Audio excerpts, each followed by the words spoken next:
नमस्कार दोस्तों। आइए हम थोड़ा समझ लेते हैं ऋतु परिवर्तन के विषय में। ऋतु परिवर्तन मतलब कि दिन रात।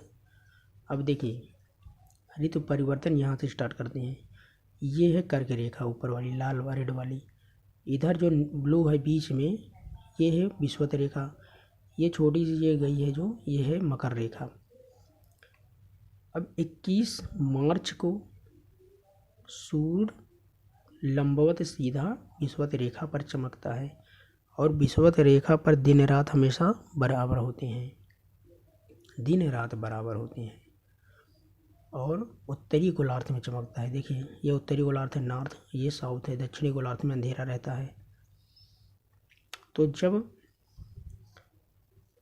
सूर्य उत्तरायण होने लगता है, जब सूरज उत्तरायण उत्तरी ध्रुव की ओर जब मुड़ता है, यानी पृथ्वी के परिक्रमा करते हुए जब आगे और बढ़ती है, तो 21 मार्च के बाद जब आगे और बढ़ती है तो सबसे बड़ा दिन उत्तरी गोलार्ध का 21 जून होता है।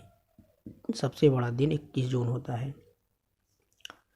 और उत्तरी गोलार्ध में 6 महीने का दिन होता है और दक्षिणी गोलार्ध में 6 महीने की फिर रात हो जाती है। जब सूर्य उत्तरी गोलार्ध में होता है तो 6 महीने का दिन उत्तरी गोलार्ध में होता है और 6 महीने की रात होती है दक्षिणी गोलार्ध में। और फिर 21 जून के बाद जब सूर्य जब और आगे जब बढ़ते हैं, 21 जून के बाद 23 सितंबर पर जब आते हैं, तो इधर जब आगे बढ़ते हैं, पृथ्वी जब आगे और बढ़ती रहती है तो दिन छोटे होने लगते हैं और छोटे होते होते एक दिन ऐसा आता है 23 सितंबर को दिन रात बराबर होते हैं। तो फिर दिन रात बराबर हो जाते हैं, तब दक्षिणी गोलार्ध में सूरज हो जाता है। तो इसी कारण से फिर दक्षिणी गोलार्ध में चला जाता है सूरज। जब दक्षिणी गोलार्ध में सूरज चला जाता है तो दक्षिणी गोलार्ध में दिन हो जाता है और उत्तरी गोलार्ध में रात हो जाती है। इधर दक्षिणी गोलार्ध में आ गया सूरज, तो इधर अंधेरा हो गया, इधर उजाला हो गया। और फिर देखिए, इधर दक्षिणी गोलार्ध है, इधर दक्षिणी गोलार्ध है।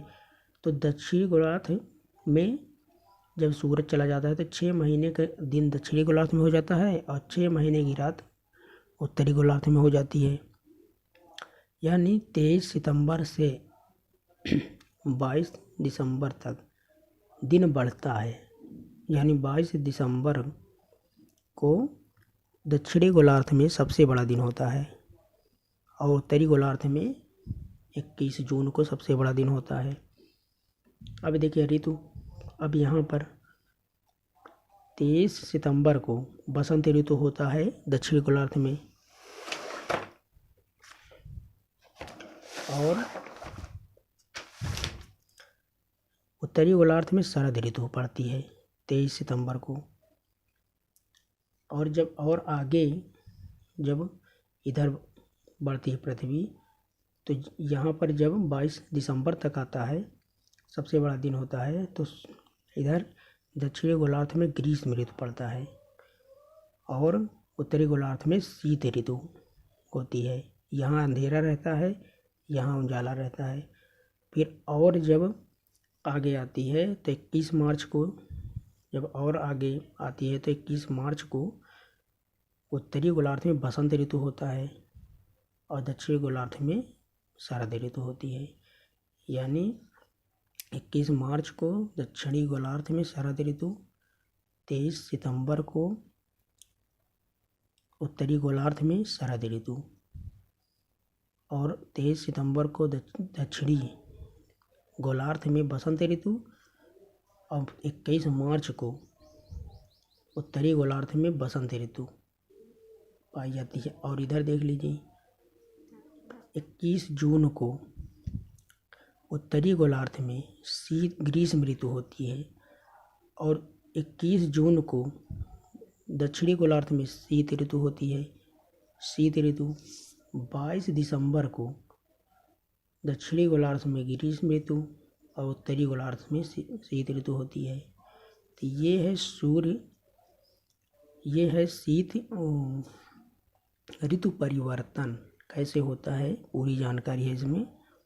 इसी तरह से ऋतु परिवर्तन होता है जब सूर्य उत्तरायण होता है तो एक सबसे बड़ा दिन 21 जून होता है, और जब सूर्य दक्षिणायन होता है तो सबसे बड़ा दिन दिसंबर होता है।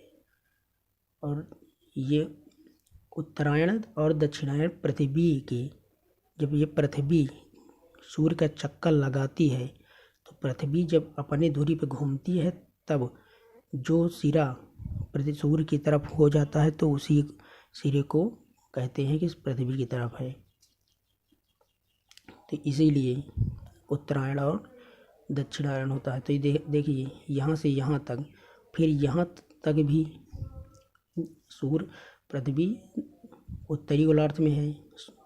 पृथ्वी, ये सूर्य जो है पृथ्वी के उत्तरी गोलार्ध में है, यहाँ भी सूर्य उत्तरी गोलार्ध में है, और आगे भी कुछ जाएगा तो सूर्य उत्तरी गोलार्ध में ही होगा। उसके बाद यहाँ पर पृथ्वी दक्षिणी गोलार्ध में जाती है।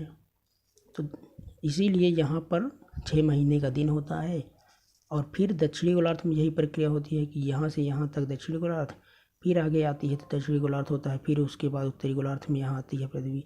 इसीलिए यहाँ पर दिन होता है दक्षिणी गोलार्ध में 6 महीने का।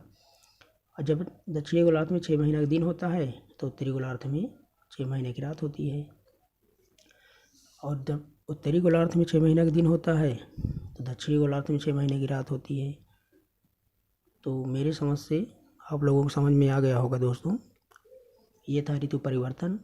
अब इसको विषय में आप लोग लिख सकते हैं, मैंने लिखा है और दिखा दे रहा हूँ, आप लोग स्क्रीनशॉट कर लीजिएगा। इससे आगे कहीं से पूछा नहीं जाता है।